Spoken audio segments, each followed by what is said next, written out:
Have you ever been handed a smile so warm it burned? That's the only way I can describe the moment my mother looked across the dinner table, folded her hands like she was about to say grace, and told me that the most thoughtful thing I could do for my sister's wedding was sign over the condo I'd spent 4 years saving for. Not suggest it. Not ask. Told me. Like it had already been decided in a room I was never invited into. And the worst part? My sister Aubrey was sitting right there twirling her engagement ring, not even pretending to look surprised. That was October. By February they had escalated from dinner table suggestions to something so public, so calculated, and so humiliating that I still feel my chest tighten when I think about it. But here's what they didn't count on. They forgot about Grandpa Walter. And Grandpa Walter, at 74 years old with a bad knee and an even worse tolerance for nonsense, still knew exactly who to call and exactly what to say. Before I get into all of that, if stories about family betrayal, hard-won boundaries, and the kind of justice that actually means something resonate with you, consider subscribing. I share these stories for everyone who has ever been made to feel like their no didn't count. Now let me take you back to where this all began. I want you to picture Savannah, Georgia in the middle of summer. Not the postcard version with the Spanish moss and the sweet tea on the porch, though that exists too. I mean the real Savannah, where the heat sits on your shoulders like a wool coat and the air smells like jasmine and low tide and something older than either of those things. I grew up in that city, in a house on the west side where the azaleas grew wild and the neighbors knew your name and your business in equal measure. My parents, Diane and Glenn Calloway, were what you'd politely call community fixtures. My father ran a mid-sized insurance firm he'd inherited from his own father. My mother organized every church fundraiser, every neighborhood beautification committee, every charity luncheon that mattered in their social circle. Appearances in the Calloway household were not just important. They were load-bearing. I am the older daughter. Celine Calloway, 31 years old at the time this story begins, working as a project coordinator for a commercial real estate firm downtown, and the proud, hard-won owner of a 2-bedroom condo in Savannah's Starland district. I bought it at 27 after 3 years of eating lunch at my desk, skipping vacations, and driving a car with a cracked dashboard because I refused to finance something I couldn't afford outright. The condo cost me $260,000. I put $60 down. It was mine. Every creaky floorboard, every coat of paint I picked myself, every Sunday morning on that tiny balcony with coffee and a book. Aubrey is 3 years younger than me. She is beautiful in the way that people describe as effortless, which really just means she learned young that charm could open more doors than effort ever would. We were never close in the way sisters in movies are close. We were civil. We had Christmas mornings and birthday dinners and the occasional text exchange. But Aubrey had always existed in a slightly different Calloway universe than I did, the one where Diane and Glenn worried about her feelings first and her accountability somewhere much further down the list. I had long since accepted that dynamic. I stopped fighting it around the time I was 19. What I hadn't accepted, what I never saw coming, was the day that dynamic would be aimed directly at something I had built. Preston Hale proposed to Aubrey in September of that year, on a rooftop in Charleston with a photographer present, because of course there was a photographer present. He was 33, worked in wealth management, came from a family with a vacation house on Hilton Head and a last name that carried weight in certain dining rooms. Diane was beside herself with excitement. Glenn shook Preston's hand 3 times at the engagement dinner and called him son before dessert arrived. I was happy for Aubrey. I genuinely was. I sent flowers. I offered to help plan. I meant it. The first sign that something was wrong came 2 weeks after the engagement, on a Sunday afternoon when my mother called me under the pretense of discussing the rehearsal dinner timeline. We talked for 20 minutes about venues and catering before she said, almost as an aside, the way you might mention that it looks like rain. You know, Celine, Aubrey and Preston have been looking at places to live after the wedding, and the options in the neighborhoods they want are just so expensive right now. I made a sympathetic noise. Preston's firm is relocating his position, so they need to stay in Savannah, and you know how the market is. Another sympathetic noise from me. Your condo is in such a wonderful location. The Starland district is exactly what they're looking for. And there was. I felt the sentence land before she even finished it. Not a question. A runway being cleared. I told her the condo wasn't for sale. She said nobody was talking about selling. She just meant it would be nice if family could help family. I told her I didn't follow and waited. She didn't push further that day. She just said, think about it, sweetheart," and moved on to talking about floral arrangements. But I sat with that phone call for a long time after we hung up. I knew my mother. I knew how she operated. That conversation was not a passing thought. It was the first move. The second move came at the engagement party in November, hosted at my parents' home in Ardsley Park, a neighborhood in Savannah where the houses have names and the driveways are long enough to make a point. 60 guests, Diane's full social arsenal deployed. The good china, the catered hors d'oeuvres, the string quartet in the corner that nobody really listened to but everyone appreciated as a signal of effort. I arrived alone in a green dress I liked, carrying a bottle of wine I'd agonized over choosing because that is the kind of person I am and I own it.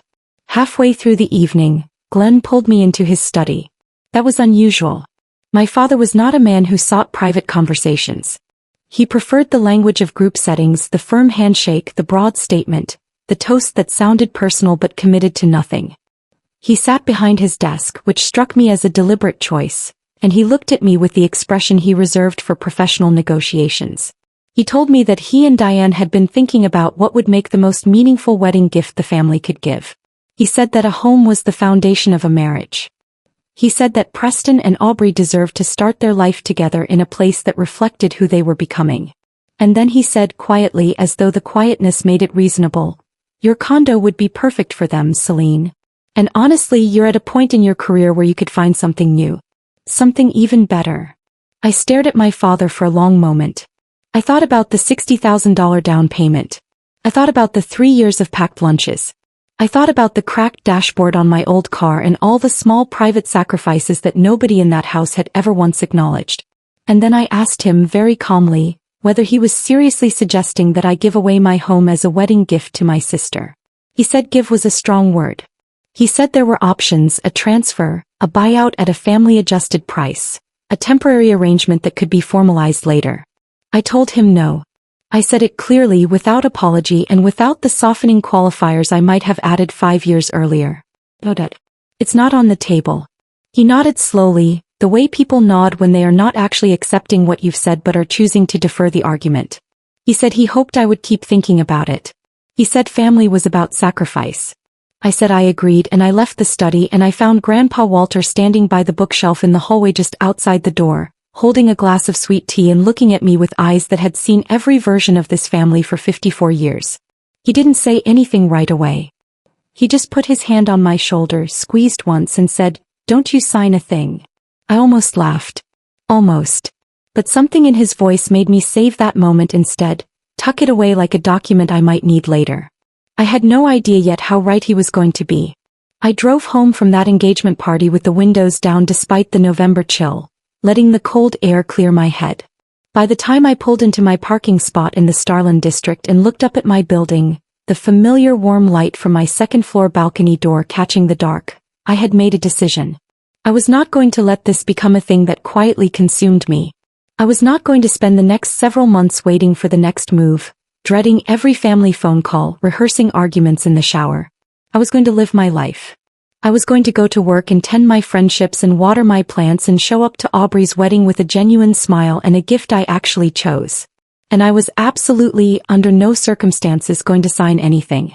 What I didn't know, sitting in that parking spot in November, was that by February the ask would stop being a suggestion. It would become something else entirely. Something that required more than a firm no in a private study. Something that would need a witness. And Grandpa Walter, bad knee and all, was already quietly preparing to be exactly that. December arrived in Savannah the way it always does, quietly and without much ceremony. The city doesn't do winter the way northern places do. There's no dramatic shift, no first frost that changes everything overnight. It just slowly becomes less suffocating, the air thinning out, the evenings cooling to something you could actually sit outside in without sweating through your clothes. I had always loved Savannah in December. That year I was doing my best to hold on to that feeling, to not let what was brewing inside my family poison the season entirely. For about 3 weeks after the engagement party things went quiet. No calls from Diane about the condo. No follow-up from Glenn about family sacrifice and real estate options. Aubrey sent me a text asking if I wanted to join her and her bridesmaids for a dress shopping trip in early January, and I said yes, genuinely meaning it, because I was still operating under the belief that if I stayed warm and cooperative and present, The condo conversation would eventually die on the vine. People suggest unreasonable things all the time. Families float bad ideas and then let them go. I told myself this was one of those situations. I was wrong, and the proof arrived on December 19th in the form of a phone call from my mother that started with her asking about my Christmas plans and ended somewhere I did not see coming. Diane had a gift for this, for embedding the real agenda inside the ordinary one, for making you feel like you were just having a conversation right up until the moment you realized you were actually in a negotiation. She asked if I was coming to Christmas Eve dinner. I said yes. She asked if I was bringing anything. I said I'd bring the sweet potato casserole like every year. He said that sounded wonderful. And then, without any noticeable transition, she said, "Celine, I've been talking to a property attorney named Howard Briggs, and he says a family transfer deed is actually much simpler than people think. It could be done in a matter of weeks." I set down the dish towel I was holding. I asked her why she had consulted a property attorney about my condo. She said she was just exploring options, just trying to understand what was possible, that she hadn't meant to overstep. But the word overstep sat between us like something she'd already decided didn't apply to her. I told her again, clearly and without warmth this time, that the condo was not being transferred to anyone, not through a family deed, not through any other mechanism, and that I needed her to stop consulting attorneys about my property. She was quiet for a moment. Then she said, "I just think you're being unnecessarily rigid about this, and it's going to affect the whole family's dynamic going into the wedding." I said that was a consequence I was prepared to accept. She said goodnight and hung up before I could. I called my closest friend Marisol that night. Marisol had known me since we were both awkward 14-year-olds in the same homeroom, and she had the particular gift of listening without immediately trying to fix things, which was exactly what I needed. I told her everything: the engagement party, my father's study, the property attorney, all of it. She was quiet for a moment after I finished. Then she said, "Celine, this isn't a family disagreement anymore. This is a campaign." I knew she was right. I had known it for weeks. But hearing someone else say it out loud made it feel heavier and also somehow more manageable, the way naming something strips it of some of its power. Christmas Eve dinner was exactly as tense as I expected and precisely as cheerful on the surface as my parents required. Diane had decorated the house within an inch of its life. There were candles on every flat surface and a wreath on every door and enough poinsettias to stock a greenhouse. Preston was there, fitting into the Callaway holiday tableau with the practiced ease of a man who had grown up attending events like this and knew how to perform gratitude without meaning it. Aubrey was glowing in a burgundy dress, showing off her ring to every relative who arrived, which was fair enough because it was a beautiful ring and she was genuinely happy and I did not begrudge her that. What I begrudged was the moment after dinner, when the relatives had filtered into the living room and the kitchen was being cleared, and Aubrey found me alone at the sink rinsing glasses and said, with a casualness that felt entirely rehearsed, "So Mom said you've been thinking more about the condo situation." I turned off the faucet. I turned to face her. I told her I had not been thinking more about it because there was nothing to think about. Her expression shifted in a way I recognized, the way it had shifted 100 times over the years when she didn't get what she wanted. A quick flash of something hard before the soft version came back online. She said she and Preston had actually already told some people they were planning to live in the Starland district after the wedding. I asked her why she would tell people that. She said because she assumed the family would work it out. I said the family had nothing to work out because the condo belonged to me and I had said no. She looked at me for a long moment. Then she said very quietly, "You've always made everything harder than it needs to be." She picked up her wine glass and walked out of the kitchen, and I stood at that sink for a full minute before my hands stopped shaking. January came, and with it the dress shopping trip I had agreed to weeks earlier when I still believed in the power of goodwill. I went because I had said I would and because I refused to become the version of myself that backs out of things out of spite. It was 6 of us at a boutique on Broughton Street, Aubrey and her 4 bridesmaids and me, the only one not in the wedding party, a fact that had been delivered to me via a group text in November with no prior conversation and no explanation. I had swallowed that particular exclusion quietly. I was getting good at swallowing things quietly. The morning was actually fine for the first 2 hours. Aubrey was in her element, stepping in and out of dresses while everyone oohed and took photos, and I sat in one of the velvet chairs by the fitting room and offered honest opinions when asked and genuinely meant the nice ones. The 4th dress she tried was the one. I could tell by the way she looked at herself in the mirror, the way the performance dropped for a second and something real showed through. It was a beautiful dress and I told her so and I meant it entirely. Then we went to lunch at a restaurant on the riverfront and somewhere between the appetizers and the main course, one of the bridesmaids, a woman named Tara who had known Aubrey since college and had clearly been briefed, leaned across the table and said to me with a sympathetic tilt of her head, "Aubrey told us about the condo thing. I think it's so generous that you're considering it." I looked at Aubrey. Aubrey looked at her salad. I said evenly that I wasn't considering it, that there had been a misunderstanding, and that the condo was not part of any wedding planning. Tara blinked. The table went quiet in that specific way that means everyone had known, everyone had been told a version of this story, and the version they had been told was not mine. I finished my lunch. I stayed for the rest of the afternoon because I was not going to give anyone the satisfaction of watching me leave. But something had shifted in me by the time I drove home that evening, something that had been bending for months and was now very close to the point where it would either break or hold. I had been patient. I had been clear. I had said no in private in front of witnesses on the phone at the kitchen sink on Christmas Eve. None of it had landed. And the reason it hadn't landed was because my family had never actually believed I would hold the line. They were waiting me out. They thought if they kept reframing it, recasting it, sending it to me through different mouths in different rooms, eventually the version of Celine who had spent her whole life smoothing things over would show up and make the problem go away. What they had not accounted for was Grandpa Walter, who called me on a Tuesday evening in late January out of nowhere, and asked me to come visit him that weekend. He said he had something to tell me. He said it wasn't urgent but it was important and he'd rather say it in person. Walter Calloway was not a man who used the word important lightly. He had spent 30 years as a contracts attorney before retiring, and he used language the way a careful person uses a sharp knife, deliberately and only when necessary. I said I'd be there Saturday. He said good and bring coffee because the stuff at his place had gone stale and he kept forgetting to buy more. I spent the rest of that week going through the motions of my normal life, going to work, meeting Marisol for dinner on Thursday, running along the river path on Friday morning while the city was still mostly asleep and the light was coming up gold over the water. But underneath all of it was the quiet, insistent knowledge that something was about to change. I didn't know yet what Grandpa Walter had found. I didn't know yet what he had been quietly doing while the rest of the family had been busy pressuring me. What I knew was the tone of his voice on that phone call, steady and careful and carrying the particular weight of a man who had been waiting for the right moment. That moment, it turned out, was almost here. Saturday morning arrived gray and cool, the kind of Savannah day that felt more like an exhale than a weather pattern. I stopped at a coffee shop on Habersham Street, got 2 large cups of dark roast, and drove out to Grandpa Walter's house in Thunderbolt, a small unincorporated community just east of the city where the marsh grass grows tall along the water's edge and the houses sit low and unhurried like they have nowhere to be. Walter had lived there for 22 years in a pale yellow bungalow with a screened porch and a dock that extended about 40 feet over the tidal creek behind the property. He loved that dock. In better years before the knee, he used to fish off it every morning before breakfast.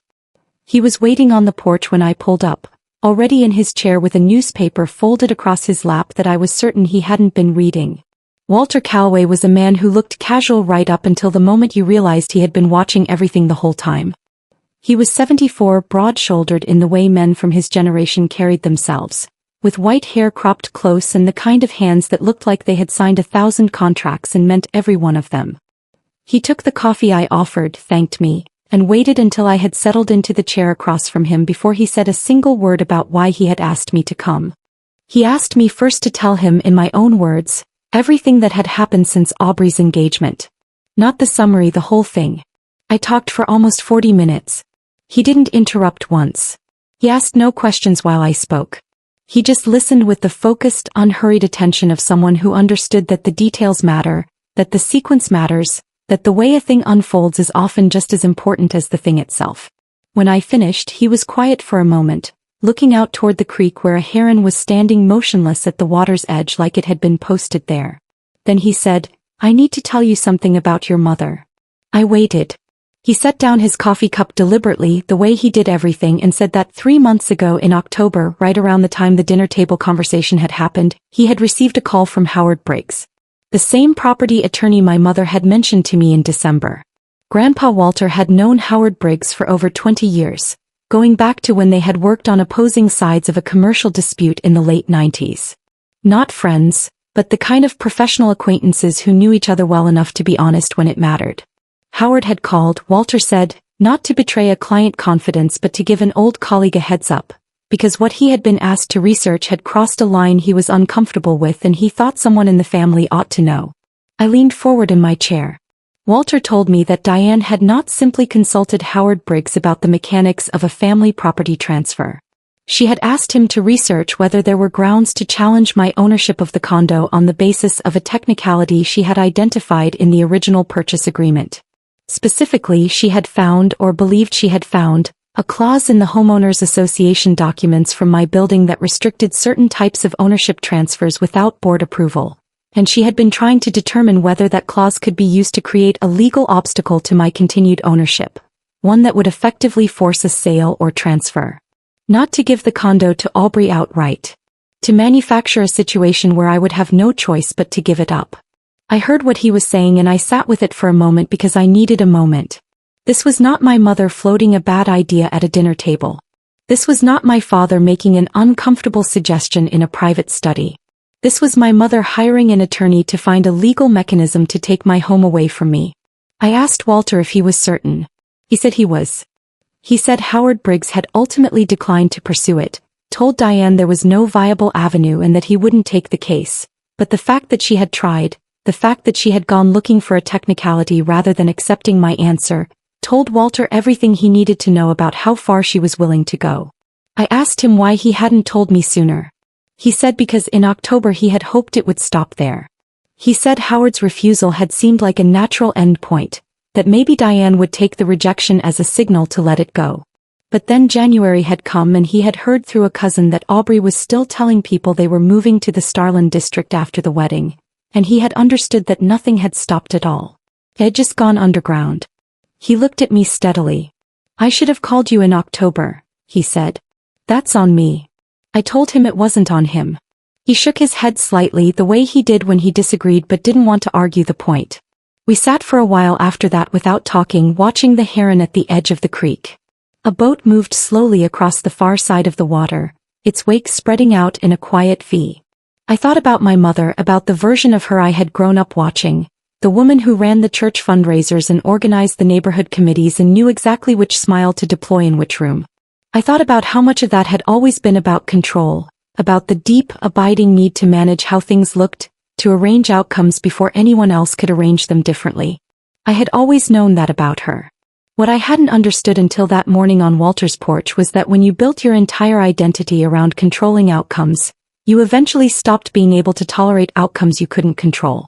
And I, by simply saying no and meaning it, had become exactly that. Grandpa Walter told me he had done something else in the week since he had decided to call me. He had reached out to a woman named Sylvia Crane, a real estate attorney he had worked with years ago who now ran a small practice specializing in property law and HOA disputes. He had described my situation to her in general terms without using names, and she had reviewed the HOA documents for my building, which were publicly available, and confirmed that the clause Diane had been trying to exploit had no legal teeth in a situation like mine. My ownership was clean. My title was clear. There was no technicality, no loophole, no mechanism by which anyone could force a transfer or a sale without my willing participation. He slid a folded piece of paper across the small table between our chairs. It was a summary letter from Sylvia Crane, 2 paragraphs, precise and unambiguous. I read it twice. I folded it carefully and put it in my jacket pocket. I asked him what he thought I should do with it. He said that depended on what happened next. He said the wedding was in February, 6 weeks away, and that based on everything he knew about how Diane operated, she was not going to arrive at that wedding having accepted defeat quietly. She was going to try one more time, probably in a setting where the social pressure was high enough that she believed I would fold rather than cause a scene. He said, "She doesn't think you'll hold in public. She never has." I asked him how he knew that. He almost smiled. "Because I've known your mother for 34 years and she has never once believed that the rules applied to her the same way they apply to everyone else.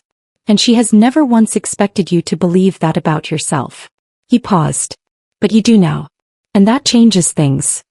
I drove home from Thunderbolt that afternoon with Sylvia Crane's letter in my jacket pocket and a feeling in my chest that I hadn't had in months, something that wasn't quite calm but was in the same neighborhood. Not confidence exactly. More like clarity. I knew what was coming. I could feel the shape of it even without knowing the specific details, the venue, the moment, the audience Diane would choose. What I knew was that it was coming, and I knew that this time I would not be standing there alone and unprepared when it did. I called Marisol that evening and told her everything. She listened the way she always did and then said with the particular directness that had kept our friendship alive for 17 years. So your grandfather, a retired contracts attorney, has already lawyered up on your behalf, confirmed your ownership is bulletproof, and told you your mother is about to make a move at the wedding. I said that was an accurate summary. She said, Celine. She has no idea what she's walking into. I said I hoped she was right. But I also knew my mother. And I knew that a woman who had spent 34 years arranging the world to her specifications did not give up because one avenue closed. She found another door. The question was which one she would try to open on the day of Aubrey's wedding, in a room full of the people she had spent decades impressing, with her reputation and her version of the family story both riding on the outcome. I did not have to wait long to find out. The wedding was set for the second Saturday of February at the mansion on Forsyth Park, one of Savannah's most storied venues, a Victorian building overlooking the park's famous fountain, where Diane had reserved the main ballroom a year in advance. 80 guests, a sit-down dinner, a live band. I had received my invitation in the mail, cream envelope, embossed lettering, my name written in the kind of calligraphy that announces this is not just an event, this is a statement. I had RSVP'd yes without hesitation. I had earned my seat at that table, and I was not going to hand my absence to anyone as a gift. The second Saturday of February arrived with the kind of weather Savannah occasionally produces in winter, as if to remind you that it is still, at its core, a southern city, warm enough to be confused for spring, the air soft and carrying the faint sweetness of something blooming too early. The azaleas along Forsyth Park were beginning to show color at the edges, pale pink against the dark green of the hedges, and the famous fountain at the center of the park caught the afternoon light and scattered it across the grass in shifting patterns. It was objectively a beautiful day for a wedding. I noticed all of this the way you notice details when your nervous system is quietly running a threat assessment on everything around you. I had dressed carefully that morning. Not to impress, not to compete, but to be unimpeachable. A deep burgundy dress I had owned for 2 years, fitted and understated, heels I could actually walk in, hair pulled back cleanly. I wanted to look like someone with nothing to prove and nowhere to hide, because that was exactly what I intended to be. I picked up Marisol on the way, because I had asked her to come as my guest and she had agreed without needing an explanation beyond the 2 sentences I gave her. She wore navy, brought a small flask of bourbon in her clutch for emergencies, and told me in the car that if anything went sideways she had a voice loud enough to rattle windows. I told her I hoped it wouldn't come to that. She said she hoped so too, but she was prepared either way. The mansion on Forsyth Park was exactly as imposing as its name suggested. A Victorian-era building along the park's perimeter, all dark brick and ornate ironwork, with an interior that leaned into its own grandeur without apology.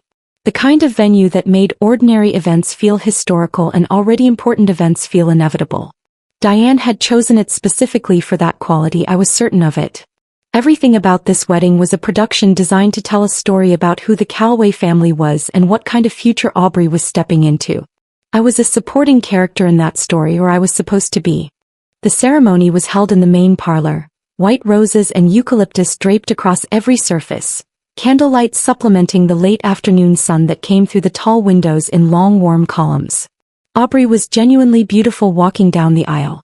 I want to be clear about that because it matters.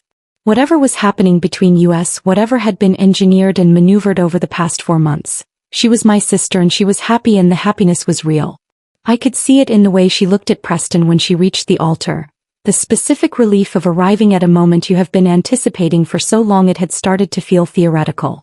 I felt something genuine for her in that moment. Something uncomplicated. I let myself have it. The reception moved into the ballroom after the ceremony, a high-ceilinged room with dark wood paneling and chandeliers that cast everything in amber. Round tables with white linen, tall floral centerpieces, the jazz quartet playing standards at a volume that allowed conversation without competing with it. 80 guests settled into their seats with the particular choreography of people who have attended enough formal events to know exactly how to move through one. I was seated at a table near the middle of the room, not banished to the back but not near the head table either, which was its own kind of message delivered through seating charts.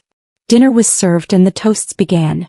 Glenn went first, his delivery smooth and rehearsed, a story about Aubrey as a little girl that was charming enough to draw genuine laughter.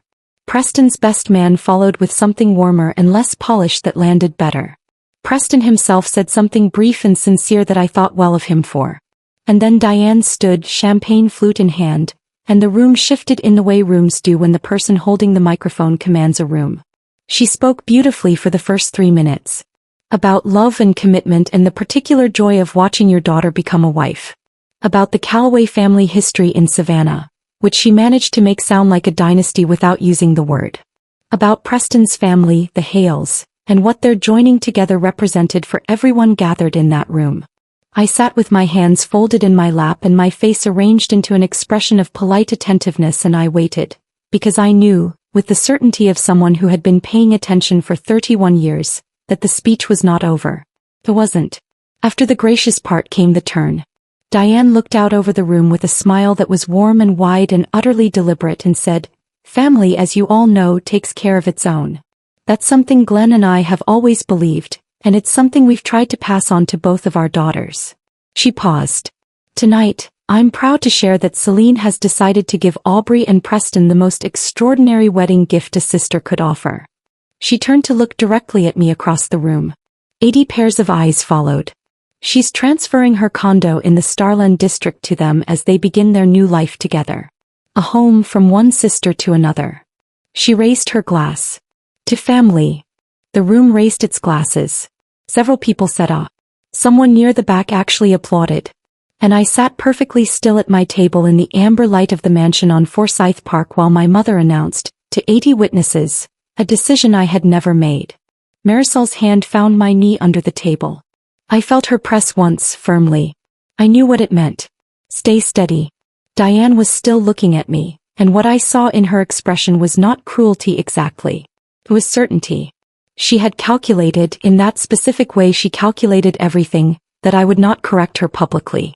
That the social cost of contradicting my mother at my sister's wedding reception, in front of 80 guests including half of Savannah's church community, business community and social establishment, was a cost I would not be willing to pay. She had made this move in this room with this audience, because she believed the room itself was the weapon. That the weight of 80 pairs of eyes would accomplish what 4 months of pressure had not. She had miscalculated. I stood up. Not dramatically, not with a pushed-back chair or a raised voice. I simply stood up the way you stand up when you have something to say and you have decided to say it. The room noticed. Diane's expression flickered. I said clearly and without apology, "I appreciate the kind words, Mom. But I have to be honest with everyone here because I think honesty is something this family could use a little more of." The room went very quiet. The jazz quartet had stopped between songs and did not start the next one. I did not agree to transfer my condo. I have not agreed at any point, not in October, not in December, not at Christmas, not last month. The condo is my home. I bought it, I own it, and it is not a wedding gift. I'm sorry that this is being said here in front of everyone, but I'm not going to let something this significant be decided by announcement. Diane's smile had become something fixed and rigid. She said into the microphone with the controlled warmth of a woman who had been managing public moments for 30 years. "Celine, sweetheart, this isn't the time." I said, "I agree. It wasn't the time in October either. Or December. But here we are." I sat down. Marisol exhaled very slowly beside me. The room held its breath. What happened next was not a scene, not exactly, but it was a fracture. The kind that happens in public when the performance cannot be maintained anymore and the thing underneath it shows through. Diane attempted to recover, to laugh gently and redirect the room's attention. But the attempt was transparent to anyone paying attention, and most people were paying attention. Glenn, seated at the head table, was looking at his plate. Aubrey was looking at Diane with an expression I had never seen on her face before. Something caught between confusion and the specific discomfort of someone realizing mid-celebration that the ground beneath them is not as solid as they believed. Preston's father said something quiet to his wife. The toast dissolved without resolution. The jazz quartet started playing again a little too quickly, and the room slowly remembered how to hold conversations, but the conversations were different now. Lower, more deliberate, the particular register of people processing something they had just witnessed. I stayed at my table. I did not seek anyone out. I did not explain myself to the guests around me. I ate the dinner that was served because I was hungry and because sitting there calmly eating was the most honest signal I could send about how little I regretted what I had said. I stayed at my table for another 20 minutes while the reception slowly reconstituted itself. A few guests nearby made careful, neutral conversation with me, the kind people produce when they want to appear normal while still processing something unexpected. I answered questions about my work in the condo because those were easy answers and easy answers kept my voice steady. Diane had retreated to the head table, talking in low urgent tones to her closest friends. I did not look at her. I could feel the room reorienting, the way water finds a new level after a disruption, and whatever she was saying it to people who had just watched me hold my ground and not flinch. That was not the outcome she had engineered. When I stepped outside, Marisol was beside me without being asked, and we walked into the cool February night with the park stretched out under the street lamps and the fountain running quietly in the dark. Grandpa Walter's car arrived minutes later. He stepped out slowly, favoring his good knee in a navy jacket and collared shirt, like a man dressed for exactly the occasion he intended to create. Grandpa Walter did not look like a man who had driven across Savannah on a Saturday evening to attend a wedding he had not been invited to. He looked like a man who had been waiting for precisely this moment and had simply been patient enough to let it arrive on its own schedule. He straightened his jacket, nodded at Marisol the way men of his generation nod at people they have heard good things about, and then he looked at me with those steady contract attorney eyes and said, "Tell me exactly what she said." Word for word. I told him. He listened without expression. When I finished he was quiet for about 10 seconds, which with Walter felt longer than 10 seconds always did. Then he said, "She announced it as fact. In front of 80 people. At a recorded event." I said yes.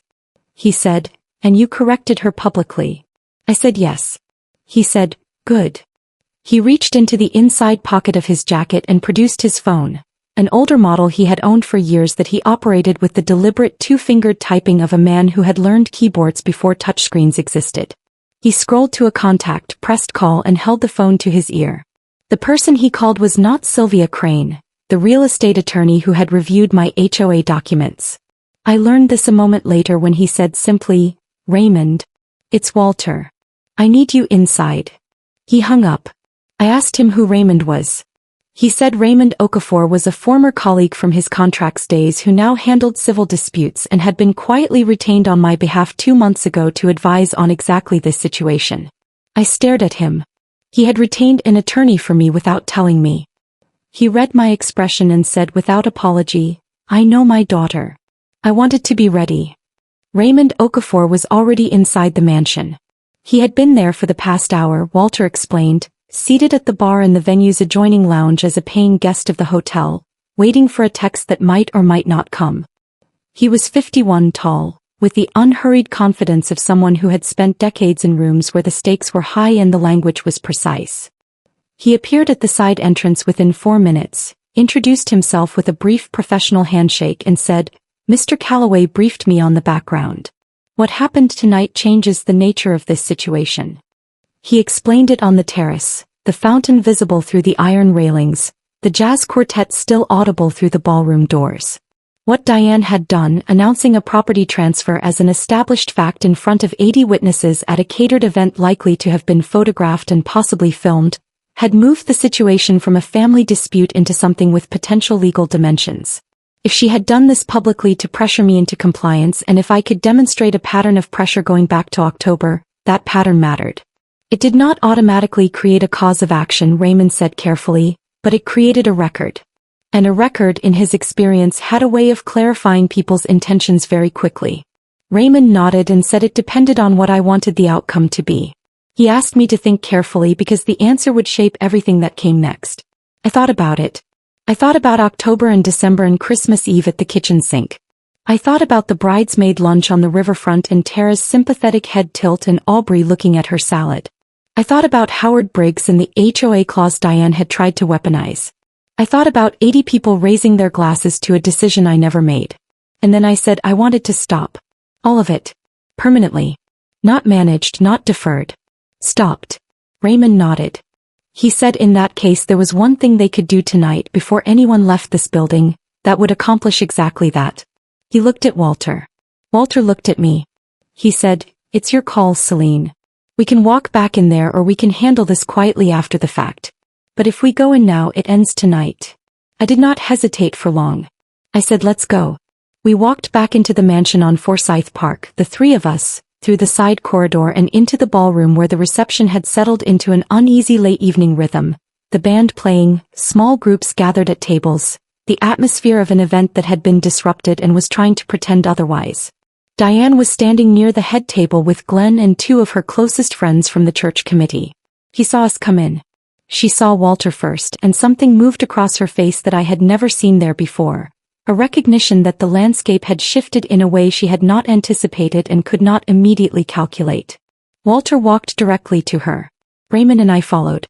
Marisol stayed 2 steps back, which was exactly the right instinct. Glenn saw us coming and stood up straighter in the way men do when they sense that the moment requires them to be taller than they feel. Diane's friends read the room and quietly excused themselves with the social instincts of people who have been in enough rooms to know when to leave one. Walter stopped 2 feet from his daughter and looked at her for a moment without speaking. There was nothing theatrical about it. He was not performing. He was simply looking at her the way a man looks at something he has known for a long time and is finally deciding what to do about.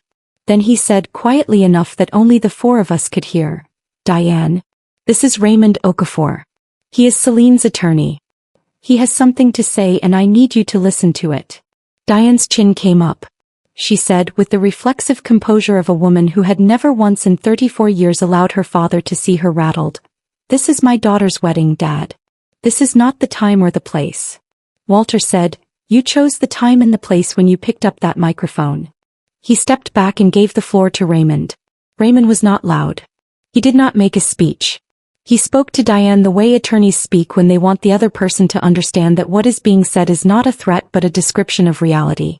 He told her that he had been retained to advise Celine on the matter of her condo, that he had reviewed the full timeline of communications and actions going back to October, including the inquiry made to Howard Briggs regarding the HOA clause, and that what had occurred this evening, a public announcement of a property transfer that the owner had never agreed to in front of 80 witnesses, represented a pattern of conduct that he was prepared to document formally if it continued. He gave the word continued just enough weight to be unmissable. What he was asking for was simple. A clear acknowledgement from Diane delivered to Glenn and Aubrey that the condo belonged to Celine, that no transfer was occurring and that the matter was closed. Glenn, who had been standing slightly behind Diane through all of this, said nothing for a long moment. Then he said in the flat, drained voice of a man who had just understood several things simultaneously, "Diane, did you actually contact Howard Briggs about the HOA?" Diane did not answer him. Which was, of course, its own answer. Glenn looked at the floor. Then he looked at me. He said, "I didn't know about that, Celine." I said I believed him. I meant it mostly. Diane was very still. I had watched my mother perform composure for 31 years and I knew every version of it. The warm version, the cool version, the gracious in defeat version she deployed at charity events when her preferred outcome hadn't materialized. What I was watching now was something different. This was not performance. This was a woman standing in the middle of the room she had arranged with the people she had spent decades cultivating around her, and understanding that the architecture she had built, the version of events she had controlled, the story she had been telling about her family and herself, had just developed a crack that she could not paper over with a smile and a redirect. She looked at Walter. He looked back at her. Something passed between them that I was not entirely part of, all the history and disappointment compressed into a few seconds of eye contact. Then she looked at me. Her voice, when it came, was quiet and stripped of its usual architecture. She said, "The condo is yours. Nothing else. No qualification, no pivot, no performance." Just those 4 words said to me in the room where she had tried to take it. I nodded. I did not say thank you because this was not a gift. It was a correction. Raymond produced a single sheet of paper from inside his jacket, a brief written statement to that effect, dated and requiring her signature. Diane looked at it for a moment. Then she signed it. Glenn signed as a witness without being asked. Raymond folded it carefully and put it back in his jacket. The whole exchange had taken 11 minutes. Aubrey appeared at the edge of the small circle we had formed, still in her wedding dress, her veil gone now, her face carrying the particular exhaustion of a bride who had expected her reception to end differently. She looked at the signed paper in Raymond's jacket. She looked at Diane. She looked at me. She did not say anything for what felt like a very long time. Then she said to no one in particular, "I didn't know about Howard Briggs." I looked at my sister and tried to decide if I believed her. I was not sure yet. That was a question for another night. Walter put his hand briefly on my shoulder the same way he had at the engagement party in November, the same single firm squeeze. Then he said good night to Glenn, nodded once at Diane, and walked back toward the exit with the unhurried gait of a man who had done what he came to do. I drove home alone that night. Marisol had offered to come with me to sit on my balcony and debrief the entire evening over whatever was left in my refrigerator, and I loved her for offering. But I told her I needed the quiet and she understood because she always understood.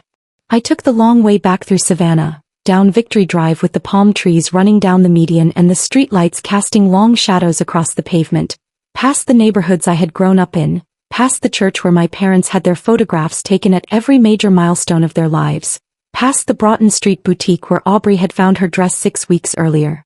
The city looked exactly the same as it always had. That felt strange because I did not feel exactly the same as I always had. I parked in my spot in the Starland district and sat in the car before going up. Not because I was upset. Because I wanted to mark the moment properly, to give it the weight it deserved before I moved past it. For months. That was how long this had run, from the dinner table in October to the mansion on Forsyth in February. 4 months of pressure and maneuvering and family dinners with agendas buried inside them and a sister who told her bridesmaids I was considering something I had never considered. 4 months of holding a line nobody believed I was capable of holding. And now it was over. Not tidily, not without damage, but over. I got out of the car, walked upstairs and stood in my own living room in my burgundy dress for a long moment before I did anything else. The condo looked the same as it always did. My furniture, my paint colors, my books stacked on the shelf by the window the way I had arranged them 3 years ago. Still mine. Always mine. The days that followed moved differently than I expected. I had braced for fallout, for phone calls from relatives, for the Callaway social machinery to start producing consequences. Some of that came. A cousin texted me the Monday after the wedding to say she had heard what happened and thought I had been unnecessarily confrontational. I read the text, set my phone down and did not respond.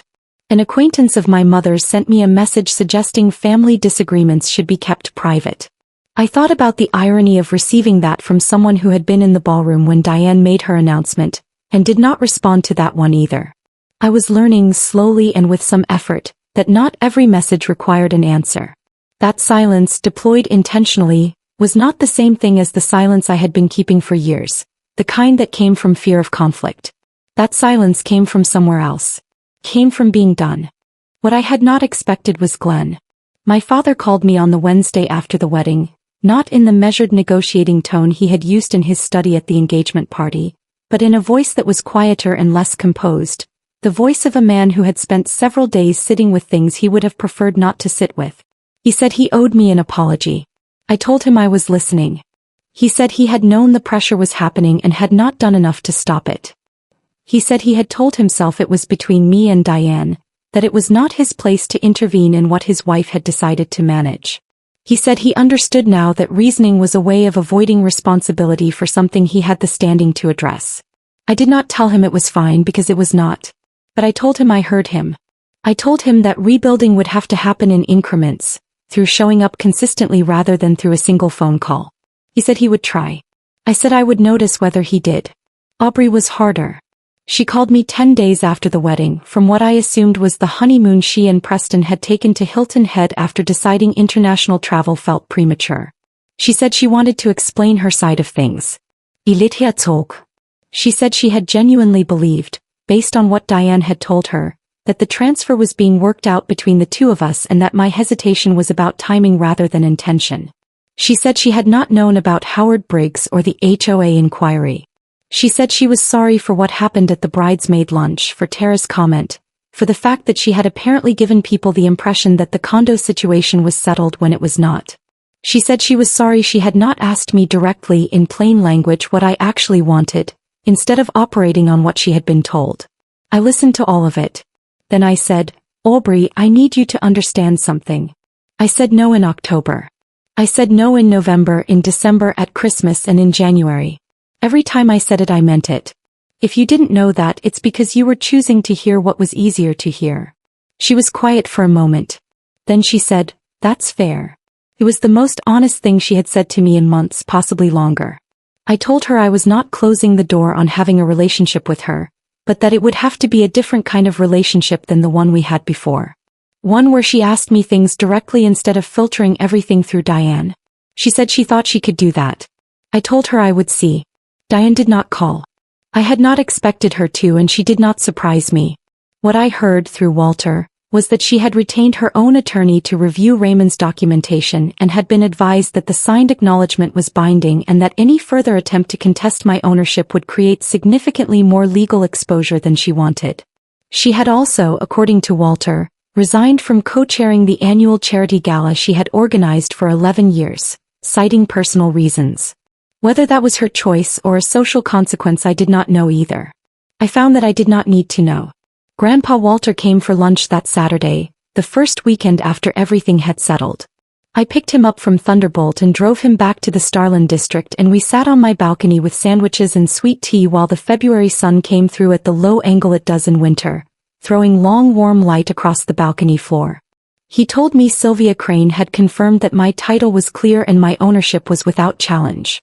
He told me Raymond considered the matter closed unless Diane chose to reopen it, which he did not anticipate. He said all of this in the brisk way he delivered settled things, then put down his glass and looked out at the street where a couple was walking a very large dog that seemed to be walking them, and said nothing for a while. I asked him if he was all right. He said he was fine, just tired in the way that comes from carrying something a long time and setting it down. I understood that. I was tired in the same way. We sat for a while without talking, and the city moved below us, unhurried and indifferent in the way cities are. And I thought about the last 4 months and what they had cost and what they had returned. I thought about the version of myself who had sat at that dinner table in October, absorbing the first suggestion without pushing back hard enough, still believing that staying quiet was the same as keeping the peace. I was not angry at her. She had been doing what she was taught to do. But I was glad she was no longer the only version available. Walter finished his sandwich and looked around the balcony with the particular appreciation of a man who understood what things were worth. Not in market terms, but in the terms that actually mattered: effort and intention, and the quiet satisfaction of something built by hand. He said, "Your grandmother would have liked this place."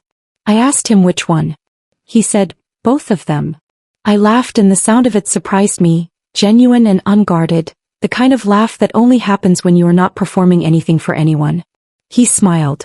Outside, the dog had dragged its owners around the corner, and the street below was quiet again, and the afternoon light was gold on the rooftops of the Starland district, and I was exactly where I was supposed to be.